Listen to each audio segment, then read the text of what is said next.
کل بہرحال چند دنوں سے یہ عرض کر رہا تھا کہ ہمارے اعمال کے نتیجے میں ایک صفت ہمارے اندر وجود میں آتی ہے، اور کل یہاں تک پہنچا تھا کہ انسان کی جو برزخ ہے انہی صفات کے ساتھ ہوگی۔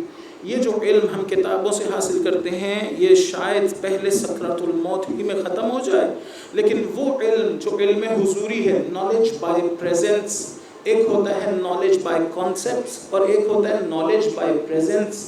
جب مجھ میں اداسی ہو، خوشی ہو، تو مجھے کانسیپٹ خوشی نہیں حاصل ہوتا، خوشی کا کانسیپٹ حاصل نہیں ہوتا، خود خوشی ہوتی ہے جس نے میرے وجود کو بھرا ہوا ہوتا ہے۔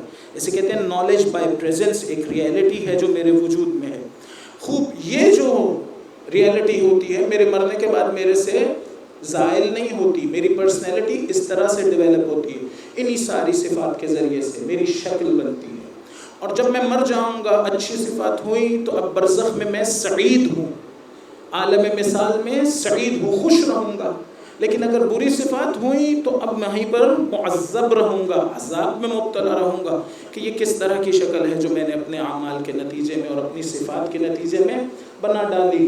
پھر وہاں پر تطہیر کا ایک عمل جاری ہوگا، لیکن اس کا بہت طولانی وقت ہے، وہاں کا ٹائم ڈیفرنٹ ہے، یہاں کا ٹائم ڈیفرنٹ ہے۔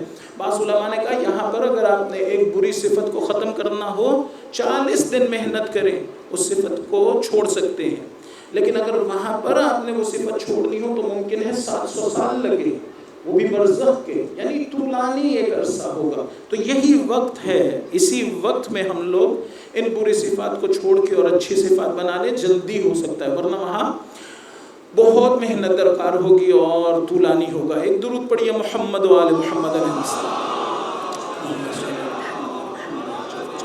جب یہ صفات ہم میں آ جاتی ہے نا عزیزان، تو پھر ہم لوگ کیا ہوتا ہے، ہم لوگ انسان بنتے ہیں۔ اب توجہ کیجئے، الرحمن علم القرآن خلق الانسان۔ علماء نے کہا اس قرآن کے بغیر میں انسان نہیں بن سکتا۔ یہ نہیں ہے کہ اسے فقط پڑھ لوں گا تو انسان بن جاؤں گا، یا اسے میں نے فقط حفظ کر لیا تو انسان بن جاؤں گا، یا اس کی تفسیر بہت زیادہ زور دیا جاتا ہے، قرآن کو سمجھنا چاہیے، قرآن کو سمجھنا چاہیے۔ یہ بات اپنی جگہ بالکل درست ہے، لیکن قرآن کو سمجھ لینا، قرآن کی تفسیر دقیق جان لینا، یہ ہمارا الٹیمیٹ ہدف نہیں ہے۔ اس کو سمجھ لینے کے بعد اس پہ اتنا عمل کرنا ہوگا کہ پھر میرے وجود میں داخل ہو جائے قرآن۔ جب قرآن میرے وجود میں داخل ہوگا تو میں انسان بنوں گا۔ الرحمن علم القرآن، خدا نے تعلیم قرآن دی تو کیا ہوا، خلق الانسان، اس کے ذریعے سے انسان بنا۔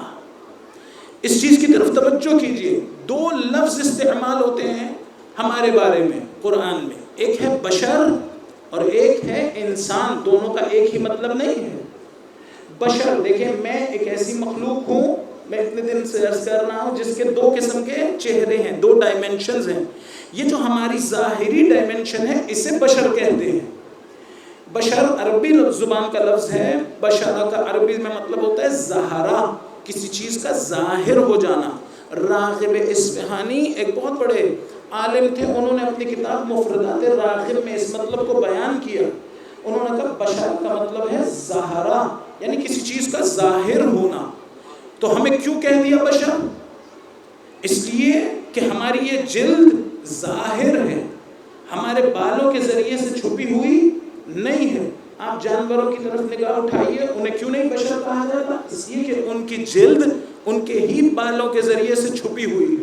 بھیڑ، بکری، بلی، جو بھی اس طرح کے آپ جانور دیکھیں، ان کی جلد آپ کو نہیں نظر آتی ہے، اوپر ایک لیئر ہے بالوں کی۔ بہرحال ہماری چونکہ اس طرح سے نہیں ہے تو ہمیں کہا جاتا ہے بشر۔ لیکن میری جو 2 ڈائمنشنز ہیں ان میں سے کس کو کہا جاتا ہے بشر؟ میری روح کو بشر نہیں کہا جاتا۔ وہ جو میرا اصلی چہرہ ہے، the real me، وہ بشر نہیں ہے، یہ جسم ہے جو بشر ہے، یہ جسم بشر ہے۔ اس کو جب بھی آپ دیکھیں گے تو کہیں گے یہ بشر ہے۔ اور اگر روح میں وہ صفات جو ہونی چاہیے پائی جاتی ہوں تو پھر اسے کہیں گے کہ یہ انسان ہے، پھر اسے یہ نہیں کہیں گے کہ یہ بشر ہے، اسے کیا کہیں گے؟